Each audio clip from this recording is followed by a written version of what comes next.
What's up guys, Anders here with another video. Today we're going to go over the update for Black Desert test servers. Remember, global lab test server updates, they usually take 1 to 2 weeks to appear on our live servers, assuming there's no delays and no changes, so all the test server information and updates should come within a week or two outside of Korea. Now the biggest update this week is the new RBF map, Red Battlefield map, Valencia City. It is a control style map where you and your team must control various points across the map to gain points. The more control points you have under your control, the more points per tick you get. So the team to reach the point cap first wins the match. I went and checked it out on Archer, so apologies for the rusty play, but hopefully you can get a sense of what the map feels like. I played 2 matches and went around and tried to see what you could do and kind of get away with in terms of kiting and using the buildings to your advantage. There are a lot of alleyways near the main control points, so it feels pretty solid if you're trying to get away and lure people into more narrow areas, or if you want to fight more in the open area, if you're a ranged character perching up over a bridge.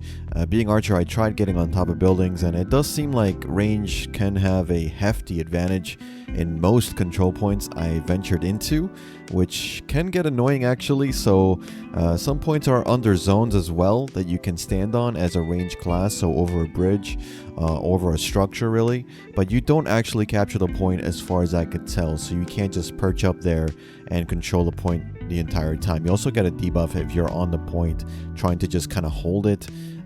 You need to be standing on the point itself for it to count and capture it, but standing on there forever is not a good idea. Now, being on test server, my experience was very limited, I'd say. There were maybe 24 people in the first match, and maybe 17 people in the second match. And by the third time I looked, and there was like maybe 10 people. You know, a lot of people just said, okay, I checked it out, I'm out. So not too many class stacking, I guess, as you would see in the real RBF, at least on NA and EU. Even so, it really felt like both matches I played were very one-sided. So I can only imagine how it's going to feel like on live. When you respawn, there is a small window of time where you're invincible, but you're also open to range damage as soon as you leave that area. So that could be a concern. I like that there is no drop point after you respawn though, so it's just a straight walk to the closest point, no more falling through a hole and, you know, watching your character fly. It's just, no thank you. Now you just walk out of an invisible barrier and you're good to go. The mode itself honestly worked really well, no issues, was fun, and hopefully we get to see this in 2 weeks and no delays happen. If there are any issues on live in Korea, thankfully they will let them know, and hopefully that's fixed by the time we get it. Now, aside from that new map, which was awesome, we got a nerf to Arduanatt, no longer being able to be used with mouse to move while you fly with it. That's a bit of a bummer. We also received some new Manor items for a Shai performance stage, along with stage seating and some other items for that. They look enormous. They also gave us some pictures of what it looks like. Looks pretty amazing, if I'm honest.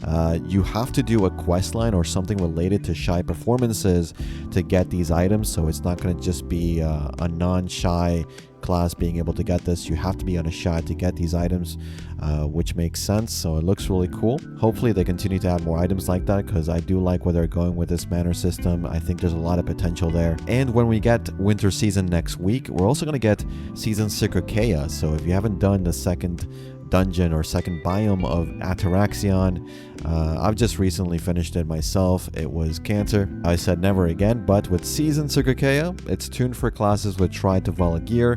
From my experience, the issue is not the damage, it's the last boss fight is kind of insane, but they did tweak the final boss fight to not stack multiple phases when the color phases appear, so that's good. This makes it a lot easier to get through if you're unlucky enough to get the vacuum phase with the colors at the same time. Not a good time when that happens. Also, when deleting characters under level 45, your timer will now be 3 minutes like on season characters. That's good. It's a minor but good change overall. I like it. Hunting monsters now drop Kaffir stones, which is very nice indeed. Love to see changes like that. And finally, Ninja's Corrupt Sword Dance now has Frontal Guard on the base skill with Stiffness as a bond or core skill added, which is awesome. And that's pretty much it for this one, guys. Nice and short. Are you guys excited to check out that new RBF Valencia City map? Let me know in the comments, and let me know what you guys think about today's video over on our community Discord. We're now public and accepting new members, so follow that link, react to the comments to get your member role, and say hello. If you want to support the videos I make in small donations, you can follow the Ko-fi link below and buy me a cup of coffee.